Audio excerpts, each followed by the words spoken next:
The holiday season is filled with many wonderful customs and traditions, some secular, some religious, some serious, and some fun. One of my favorite traditions is setting up the nativity scene. Pope Francis recently wrote an apostolic letter to us called Admirabile Signum, the enchanting image, is how he described the nativity scene. Why? Because he recognizes that the nativity scene is like a living gospel, rising up from the pages of sacred scripture. As we contemplate the Christmas story, we are invited to set out on a spiritual journey drawn by the humility of the God who became man in order to encounter every man and woman.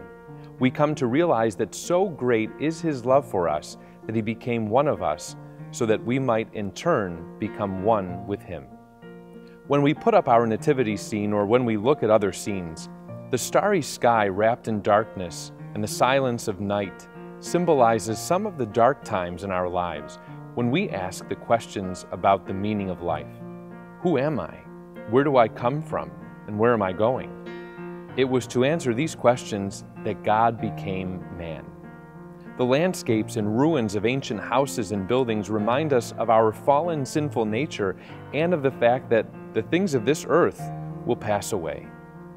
The angels and the guiding star remind us that we are called to set out in search of the Lord and to worship him. The shepherds remind us that there is something amazing to go and behold, the gift of salvation. The variety of people in the nativity scene remind us that Christ came to save everyone. Mary reminds us to be obedient to God's will. Joseph reminds us to abandon ourselves in faith to God's will. The infant Jesus, the center of the scene, reminds us that God appears to us as a child, but beneath the weakness and frailty of the child is the power that creates and transforms all things. And the kings remind us to set out in search of the Lord and to offer him our gifts. Setting up the nativity scene is not only a fun tradition, but a moment of prayer, an encounter with God who loved us so much that he sent his Son to save us. It is truly an enchanting image, and so let it stir up your hearts, let it shape your conversations with family and friends, and more importantly, let it draw you closer to God.